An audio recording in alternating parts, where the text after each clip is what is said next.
Good morning, everybody. This is David, your trusty Lumen brother. Anyway, we are all busy this week, as it turns out. We're either in productions, or we're in meetings, or we're designing new schools, or we're learning new songs. I don't know, it goes on and on. But anyway, instead of doing a subpar rushed show, we decided to play one of our favorite shows in the Best of Light Talk series. That's right, way back from February 4th, 2022, Episode 253, Don't Stare at the Beauty Too Long. And just a word of clarification. In this show, we actually talk about last year's anniversary show. Don't get confused.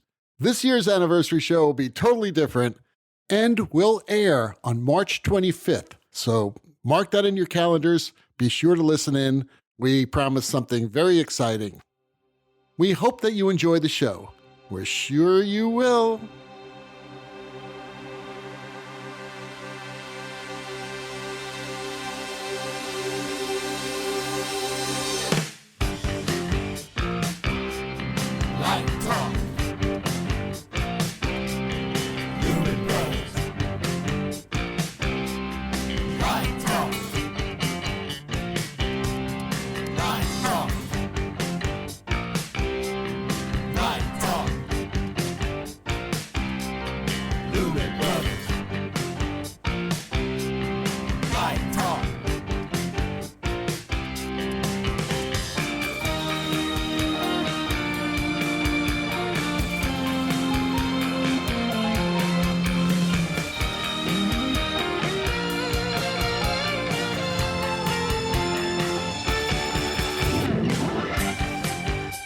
Hey, this is Steve in Dallas, Texas.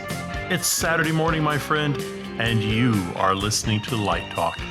Good morning. This is Stan coming to you from Gainesville, which is in Florida. And today we are discussing equipment wars, the right lens to capture my show.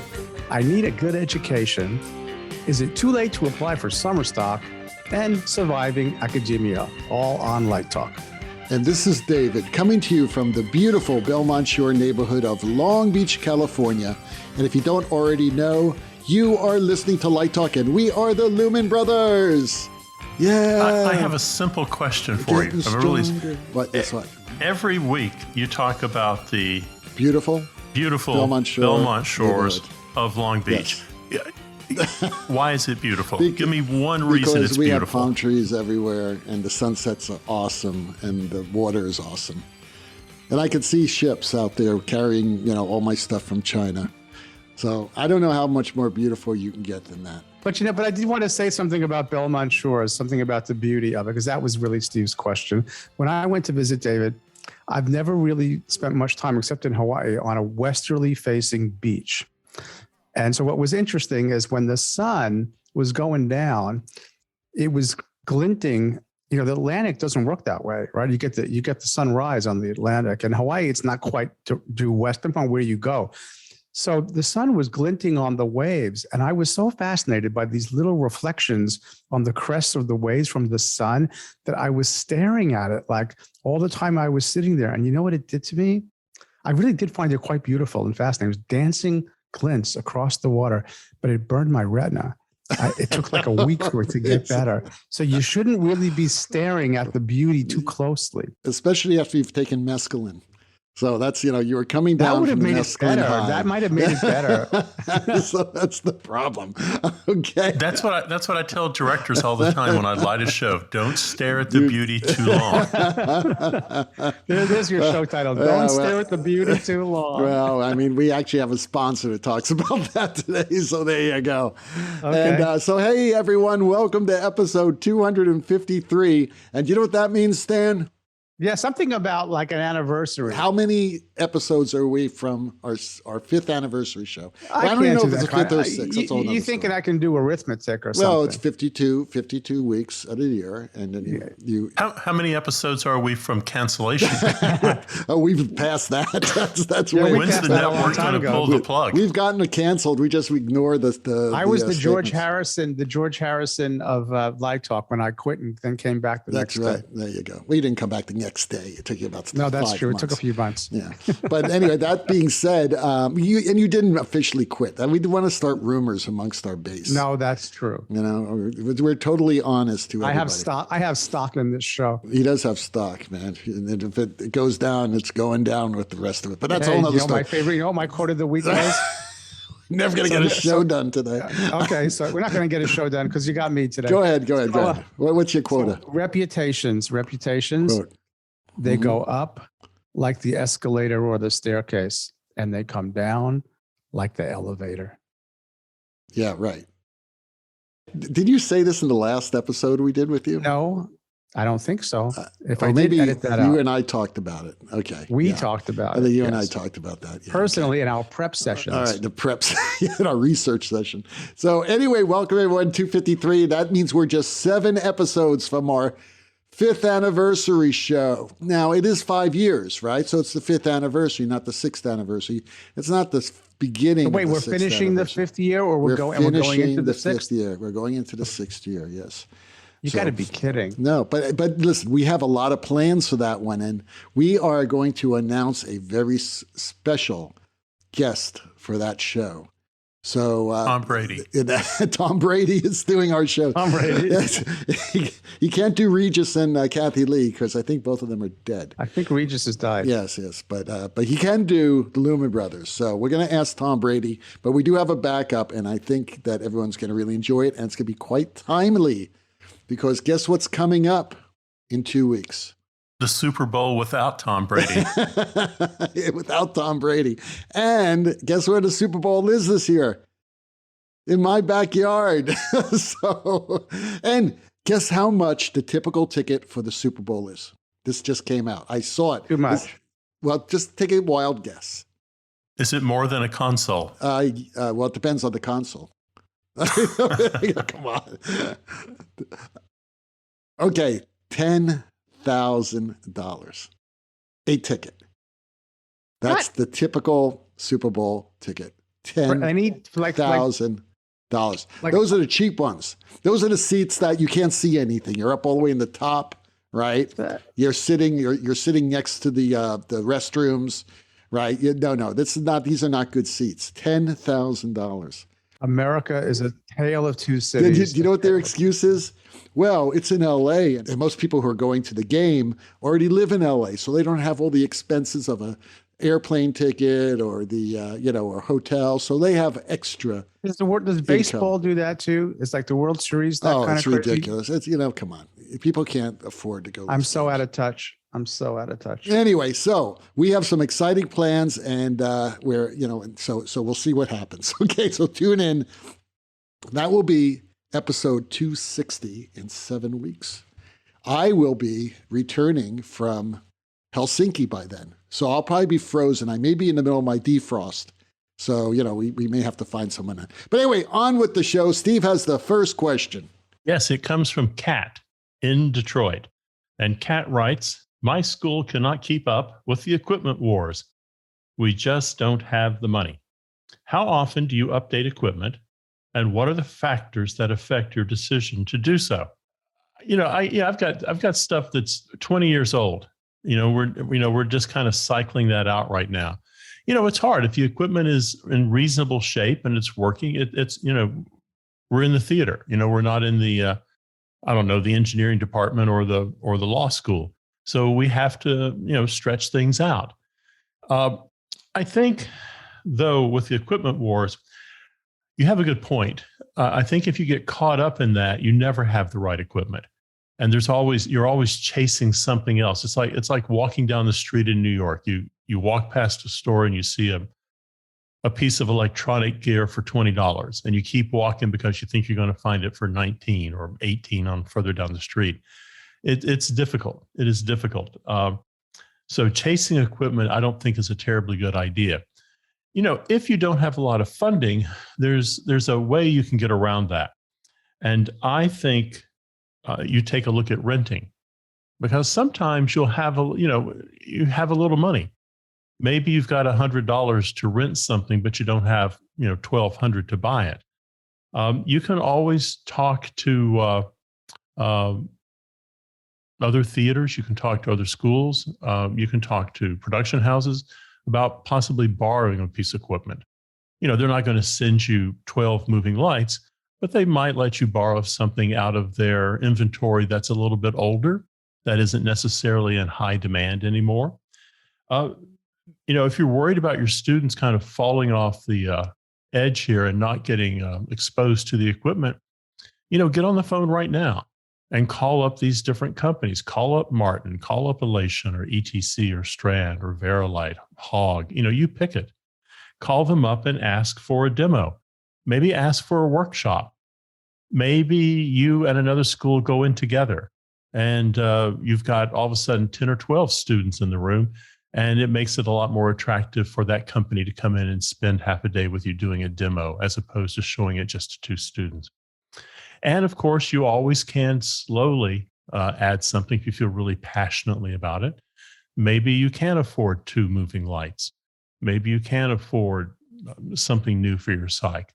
You don't have to buy a full system. You don't have to buy dozens and dozens of lights. You start with something small. Your 2 LED Lecos, they become your specials, and you move them around the stage. So there's a lot you can do, and there's a lot of education a student can get from one piece of equipment. It doesn't have to be a lot. What about you guys? You've faced this in the past.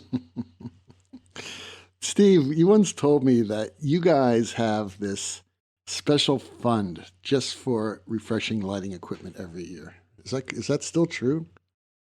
That is true. That is so nice. I'm telling you, very few schools have that.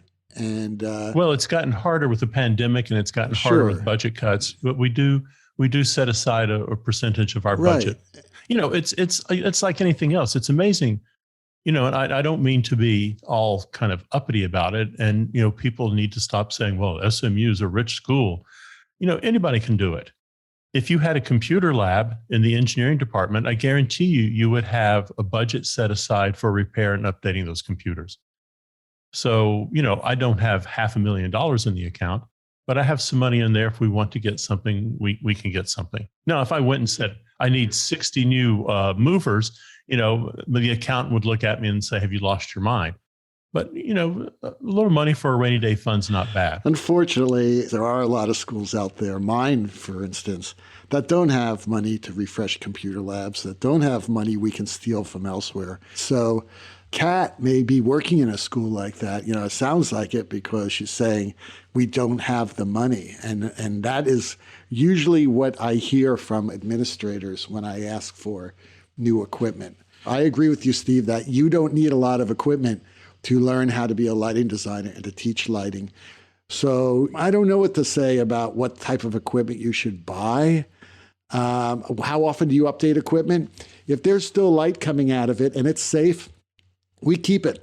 Well, you bring up a good point. There's nothing worse in teaching than to hear a student say, if I only had 12 36 degrees, I could do the show. Well, you've only got 10. Do the show. You've only got 10. So do the show, and you've got to make some choices, and they're going to be unpleasant. Or, I remember hearing that when I was in school. The theater only has 60 dimmers. If I had 96, if I could just have a 96-way rack, what I could do. Well, yeah, you could, but you don't. So you got 60. I don't want to get into a thing about UF and my school and this and that. If I stick to the question a little bit, I think David, well, also one short story, but when I came to UF, they had a lot of old equipment, and we were doing this production of Amadeus, and the design, we have a very large proscenium with a huge apron, and the apron's like 70 feet wide, and they were going to use every inch of the theater. And I had a lot of junk, frankly. And people said, how are you going to do this? How are you going to light this? And I said, well, how many lights do we have? Oh, well, a couple 100 or 200, 100 and a half, whatever it is. And I said, they all put out light? And I said, they all spit out light. I don't care what the quality of the thing is. If light, like David said, if light comes out of it, it's my job to be creative with it. And I said, do I have at least enough of that to cover the real estate? And yeah, but so that's the thing. I agree with David and Steve on all of this. But I might add, so she says Kat, I'm assuming is a fine young woman. My school, I don't know the school. We don't know if it's a high school or a college or where it is. And the equipment wars, Steve's point about the shopping thing, it's like keeping up with the Joneses. I would just let that go right away. We don't have the money. Okay. But then she asked, how do you update equipment and what are the factors that affect your decision?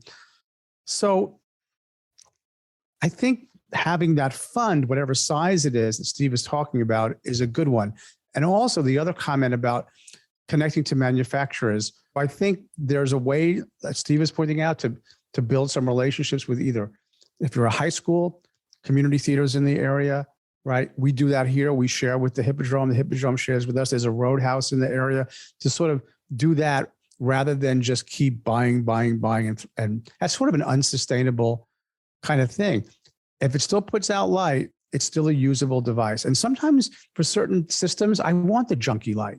I want the one with the bad refraction that creates kind of weird effects, so just figure out where to use the old stuff and then take it easy. Just take it slow. Don't put that pressure on yourself. Okay.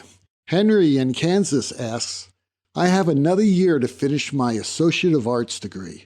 What should I look for in a BA program as I want to be a lighting designer?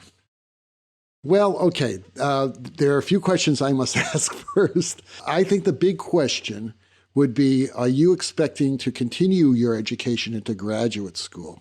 Or are you going to go straight into the profession after you finish your undergraduate degree? And here's why. There's a big debate in academia. It's been around for as long as I've been around about what prepares a student best for grad school, a BA program or a BFA program. And everyone has good points. There's no right or wrong here, but I can just tell you how I feel about it. And that would, knowing that you're going to be going to grad school, I would definitely say BA program. And I think you probably are because you already said BA program. You don't mention a BFA. And I think that the BA program is a great program because it teaches you how to think. It gives you a much broader background in the arts and humanities and sciences and everything, actually, which you need to know in order to be a designer. And you can learn all the technical stuff in grad school. Now, if you're going to a BA program, yes, absolutely, you're going to be taking a lot of classes that are outside of the theater, which is fine.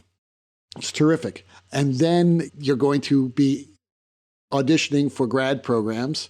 And everyone who I pretty much respect and who are graduate teachers, when they see a really sharp student and that student has a BA degree, they will excuse any sort of lack of practical experience as being electricians, things like that. Because let's be honest, a lot of these schools out there, and all the ERTA schools now are just like holding their ears. They basically have grad programs to service their undergraduate programs. They use grad students as cheap labor. And what a lot of those teachers are doing is they're looking for good students, but they're also looking for students with a lot of experience, someone who they don't have to train how to be an electrician, who can walk in and do a $70,000 job for $8,000 or $10,000 a year. That's basically what they're looking for, right? So not all schools are like that, but a lot of schools are, and you need to really be careful about that. So yeah, I think that the BA program is the way to go. Okay, what should you look for? First of all, you need to look for a program that will give you opportunity to basically study a wide range of art and science and humanities. I think that's really super important. Take psychology, take architecture, take whatever you want, but it does not have to be theater. So that's what I would look for. Let me say, I agree with David. I was actually looking at my list of people who kind of sparked my interest in applications this year, and all of them have a BA degree. The other thing, and David is very clear about this, but let me be even clearer. In supporting your interest, you need to ask that theater program, do they allow undergraduates to design? If you go to a school where undergraduates only do technology, I think I'd look long and hard at that. You don't have to design, half a dozen shows, but it would be nice to do one or two while you were there to see if it's something that even really interests you. To Steve's point about you want to ask if the undergraduates design, and I think if you're focused on design and design exclusively, that's really important because then you'd be frustrated. I used to say this. I used to teach in an undergraduate only program, and sometimes the students would come with their parents. And I was in a little town in 3 hours west of Omaha, Nebraska. And the big school in Nebraska was the University of Nebraska-Lincoln. And I was at a smaller program. And sometimes the students would come through and they would say, well, should I come here, for my bachelor's degree, or should I go to UNL for my bachelor's degree? And it was a really good question. And I said, well, it depends. Are you going to go to grad school? And they didn't always know the answer. And I said, well, if you're going to go to grad school, you might be good in an undergraduate only program because you're going to get more attention, but you won't get exposed the same level of exposure that you would get in a grad school. Every grad school's different. And, that's the next thing you may want to do.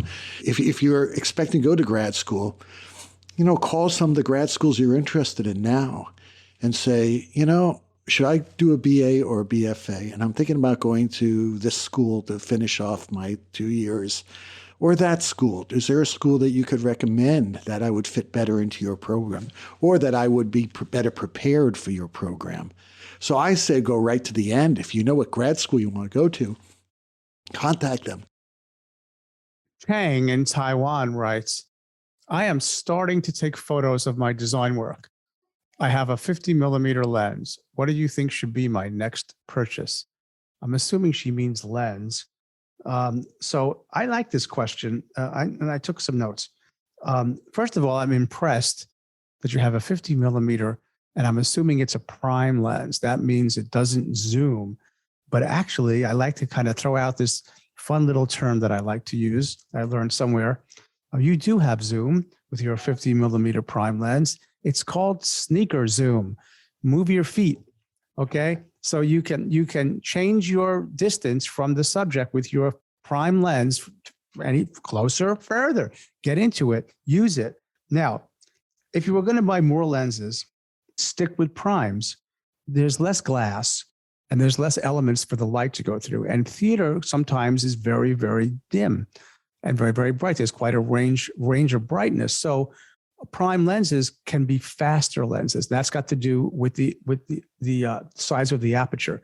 So I like prime lenses. Now, that doesn't mean these days things have changed. And I'm reading Jeff Ravitz and Jim Moody's book right now, and it's fantastic. So I really want to shout that out again. And if you're listening, I'm loving it. I'm on chapter 8. But the point is the cameras have much better sensors than they used to, the digital cameras. So you can deal with low light better. And the lenses are better, right? And you can get lenses with anti-shake, so you can shoot slower. And there's such a range of stuff. But I think speed is important. So a 50 millimeter 1.8 is like $100. And 50 millimeter is what your eye sees, basically. So that's kind of a nice thing, but you got to use your sneakers. Now, the other thing I would say is two things to think about. Are the lenses autofocus? Do you use autofocus or do you focus manually? It's amazing what the cameras can do in terms of autofocus now, but they need a lot of light for autofocus. You got a dim situation, you may still have to flip over to manual focus. So that's something to think about, is the speed and whether or not you want autofocus, and whether the autofocus is two ways they work. Sometimes a lens has a motor in the lens, which means the lens is more expensive. And sometimes the lens does not have a motor in it. It uses the motor in the camera body. And so that's something to consider when you're looking at these that I would offer. And here's my last but most favorite part. Some of the best glass ever made was made a long time ago. So you don't necessarily have to go out and buy the newest thing. Start shopping on these used camera lens sites and buy some classic beauties, particular primes. My favorite lens of all time from my Nikon, it was made by a company called Chiron Precision. It's a 125 millimeter prime with a macro, but it's the sharp tack lens ever made for a Nikon. The guys who built it They were Nikon engineers who went rogue in the 80s and opened their own company and built these lenses for aftermarket. And it's like a cult lens. It cost me $160. And it's still the sharpest lens I had. Now to focus it, there's no autofocus, there's no auto aperture. You got to know photography. You got to do it manually. And to focus it, it's like 2.5 turns. It's like turning the barrel of a tank, right? It's just built like, but I love it. And the pictures give you beautiful bokeh. And if you don't know what bokeh is, look it up. It's a Japanese word. Different lenses and different apertures give you different levels of blur in the background. So those are my thoughts. But I would say start shopping the used market. And particularly, there are photographers, professionals who will buy a lens for a particular job. They'll use the lens and then they don't want it anymore. And they put it up for sale for like 20% off new. So Ching, I'm here for you, man. I'm here for you. So when you start thinking about lenses, you got a 50. That's great. I think your next lens number 2, you need to take a look at where you're working. If you're working in a big proscenium and it's a big house that you're in and you're shooting from, then probably an 80 to 200 zoom.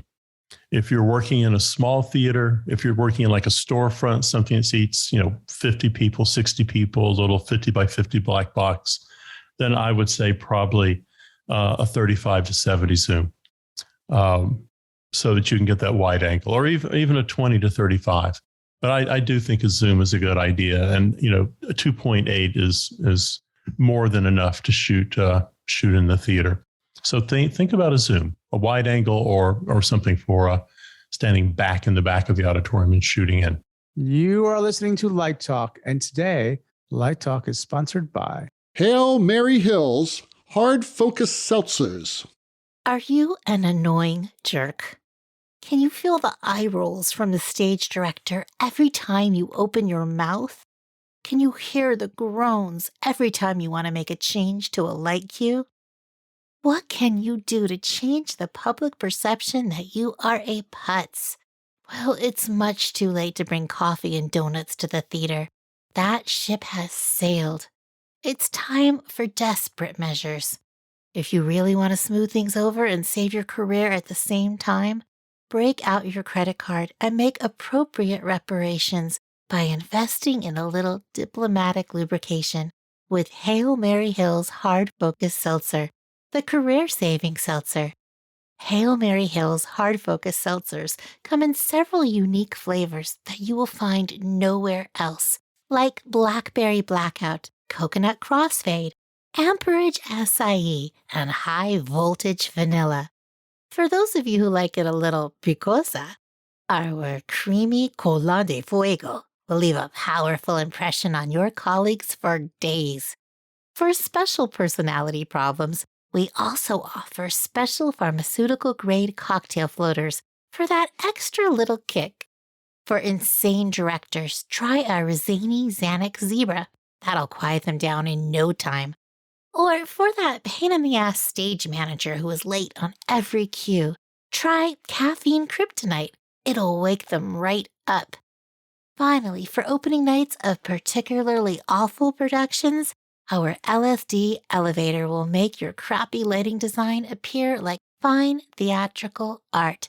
Goodbye, lighting disaster. Hello, Tony Award. And all our seltzers come in a handy 23-pack, enough for the whole stage crew, because you have probably pissed off everyone in this theater, stage door security included. So try our Hail Mary Hills Hard Focus Seltzer. Pretty soon, all your colleagues won't care what you say or do. Get them completely blottoed, and they won't remember what pissed them off in the first place. Hail Mary Hills Hard Focus Seltzer, the career-saving seltzer. Now available at Whole Foods, Trader Joe's, and Amazon.com. And now, back to Light Talk. Well, the sound of those rabid ducks means that once again it's time for Let's Talk About. And today's Let's Talk About is all about surviving academia for theater artists. Okay, here's the deal. Okay, we're a bunch of crazy theater people, and none of us ever thought that we'd actually teach this stuff. I don't know about you guys, but I never thought I'd ever be a professor. I was a designer. I loved it. I loved working out there and still do, by the way. And then all of a sudden, for one reason or another, this opportunity comes up. And we are totally not prepared for it. I don't know. Maybe we are. That's what our discussion is going to be about today, because academia can be fraught with terror and bad things that happen to you, horrible political issues. So what we do, because the three of us, we're all tenured professors. We've been in the academy for decades. We try to help out young faculty members who may not be prepared for this madness. So let's just open up the discussion. First of all, I'm just going to open up by asking Stan and Steve, did you guys ever thought you'd be a teacher teaching this stuff when you were actually in school learning it? I always enjoyed the academic. Well, I shouldn't say that. In high school, I was a terrible student. I had very low self-esteem. But once I sort of realized my self-esteem was improved, I really liked the environment of exploration, investigation. I really like to learn. I have an insatiable curiosity. You know that about me, David. So I always kind of felt comfortable in that. But I also felt that to teach something, you need to know something. And so you got to go out and do it as well as teach it. So I always maintain a professional sort of footprint. Half. One foot was in the academy, and the other foot was in the profession, and that is still true today. And so I think that makes you a credible teacher. So I don't necessarily believe for everyone, those who can't, those who can do, and those who can't do teach. I think that's crap, right? There are a lot of amazing professors in the world. That's what, or scholars, academics that I have incredible respect for. But for me, I really did enjoy the freedom of experimentation, exploration, curiosity, learning. That was just wonderful for me. So I did enjoy that, but I didn't think I could do that exclusively. And Steve, how about you? Did you have any idea that you'd be doing this? All those classes I took in prison, maybe respect. No, I never thought I was going to teach. No, I was happy being a freelance person touring around the country. No, I didn't consider that until, I'd been working for some time. And actually, when I got married, I decided I'm not going to bother touring anymore. If I'm getting married, I'm going to come home at night. So I started looking into what it meant to be a teacher and, started exploring that a bit. I'm with you, Steve. That's what happened to me. I never thought I'd ever teach. And I just, I was a consultant for Disney. One day I got a call from Joe from, you remember Joe from UMKC? Yeah. And he said, Dennis Parisi or someone like that was there. And he says, hey, you should hire David to be a guest teacher. And he said, hey, he said, you'd be a good teacher. I said, I don't think so. I've never taught. But I did it and I fell in love with it. And, but I constantly had my career and my teaching at the same time. One thing I can say is I don't think anyone should expect to go through, graduate school and then start teaching immediately. I think, any school that hires you to do that is not a very good school. Well, I think you hear that at IRTA all the time. Yeah. It's like, I want to give back. I want to be a teacher. Well, give back after 10, 15 years, Yeah, I think a lot of that is just they're afraid to say, I want to be a Broadway designer and have 15 Tonys. So they throw this teaching line out. Also, I think it's something, a total speculation now. I mean, this could be just nuts. I think it's something they start telling their parents. When their parents say, you're going to get a degree in lighting design, what are you going to do? Well, I can teach. I think it's a defense mechanism also. So guys, let's talk about surviving academia, getting in and surviving it, right? If you are fortunate enough to actually get a job, what would be the most important advice you would give someone from the theater going into a tenure track type of position? Oh, I got this. Number one rule. Not everyone wants to hear your opinion. I mean, you need to say to yourself early in your career, is my dog in this fight? I remember I was sitting there and one of our faculty members had done 3 shows at the RSC. And he was pitching as an actor, he was pitching doing a 4th show. And the department chair said, well, I don't know. I mean, this is a lot. And, and I felt a need to speak up. And I said, well, it's the RSC. That's like obvious. It's obvious it's the RSC. And then the person looked at me, but very kind. And he went, you don't really have a dog in this fight. Pick your battles. Pick your battles, man. Not everyone wants your opinion, no matter how good you think it is. And rule number 2, you can have a hissy fit about once every 5 years. More than that, you're annoying. But about once, and maybe you can have one hissy fit a year as a designer. But as a faculty member, about once every 5 years, you can have a hissy fit. That's crazy. That's scary because you never know about those other faculty members. They may just be looking for something to use against you. I remember a faculty meeting in my first teaching position where this one person just was always being beat up. Was always being beat up. And, years go by and he achieves tenure. Mm-hmm. And we get to the faculty meeting and someone's starting to beat him up again. And he says, this is my opinion. What do you think? And I remember the faculty member looked at him and said, I have tenure. You don't need to know what I think, crazy man. So Stan, what's your bit of advice? What's your advice? Here's what I've done, what I've learned. When I open my mouth, it's been rehearsed. I know exactly what I'm going to say. I know exactly why I'm saying it. I know how I'm saying it. And I know exactly what my intended outcome from saying it is. So if you just open your mouth, if you're quiet in a moment, you might be thought a fool. But if you just open your mouth with the first thing that comes to your mind, you might remove any doubt about the fact that you are a fool. So be strategic when you are going to open your mouth and know what you're going to say and why. How many times have you been in a meeting? I mean, you've been there. You're in a meeting and there's a problem. There is a problem, no doubt about it. And then someone, holds up their hand and the chair says, yes, what do you want to contribute? And they simply restate the problem. Yes, we know there's a problem. Talk. That's what they do. Want you to have be a heard. Solution to the problem? That's a really good. And I had a chair once who used to say this. Hey, listen, if you come to me with a problem, that's great.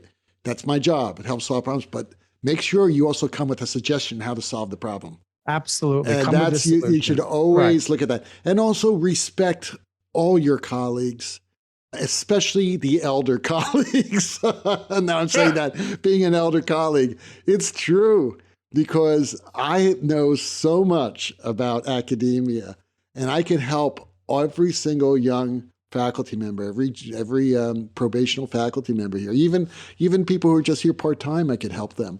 And I tell them from the very beginning, I say, hey, you need any help, just call me up or text me or whatever, and I will be happy to help you out.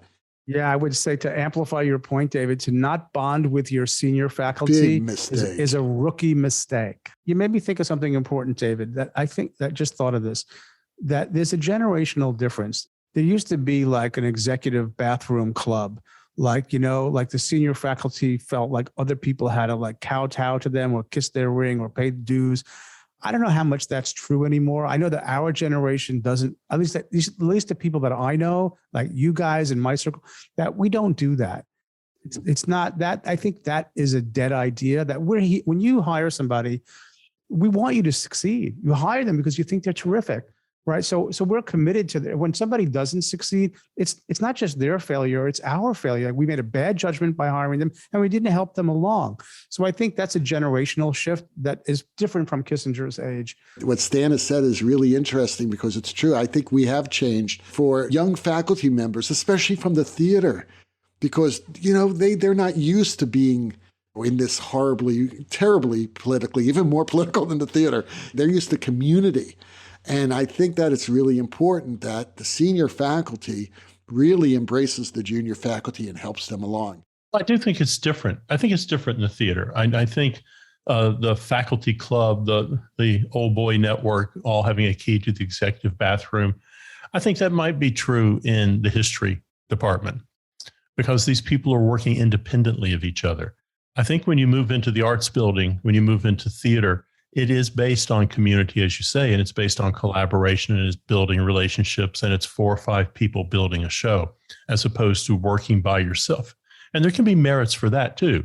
Working by yourself in the history of the department, producing the next brilliant paper or book or whatever on some aspect of history. You're not reliant upon the team. You're reliant upon yourself. And I think another bit of advice that I would highly recommend to young faculty members is to make sure you look at those tenure requirements. Matter of fact, you should have done that before you applied for the job. To make sure that you're going to be able to continue your work while you are teaching classes.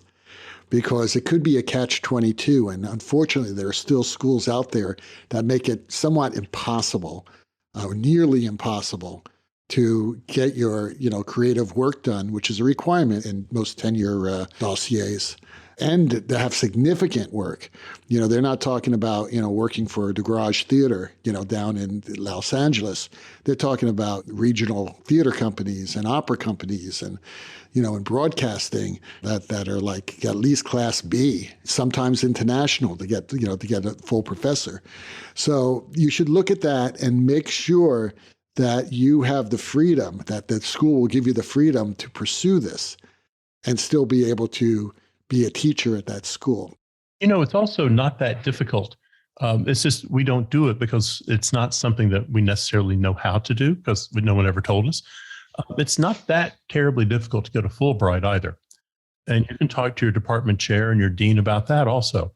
I want to get a Fulbright. Well, let's talk about that. Let's talk about what it's going to take.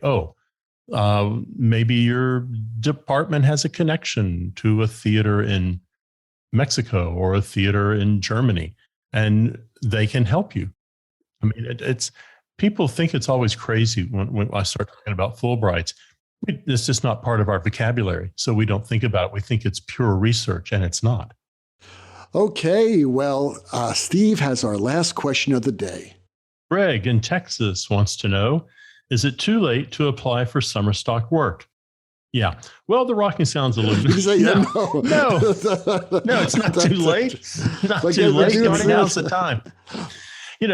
First of all, and I'll post this, but write this down, Greg. You're going to do a Google search here. It's going to be theaters and festivals ENTWORK. So theaters and festivals and work. And they're going to list every theater, summer stock theater and festival in North America. So there's a site that can direct you to, well over 100 summer stock theaters and festivals. And right now you need to be thinking about it though. Right now, probably in the next 60 days, I would think this is February 1st, we're recording. In the next 60 days, I think a lot of summer stocks will have set what they're doing. And certainly it doesn't hurt to make a pilgrimage to the Southeastern Theater Conference, SETC. And it probably doesn't hurt to make a pilgrimage to USITT. You can check with both those organizations and they're going to tell you who's going to be there. By now they know who's going to be there recruiting for their summer stock work. So I think right now is a good time to be reaching out to them because it's on the agenda right now. Other things to look at, summer stock, most people think summer stock means plays and musicals. But summer stock can also be opera companies. It can be dance companies, something like the American Dance Festival or Jacob's Pillow. There's all kinds of work in the summer, and just tons of it. Speaking of opera companies, I know of one particular famous opera company that's looking to hire 2 lighting assistants to assist the designer and this summer. So if anyone out there is interested, please contact me directly and I can lead you to that company.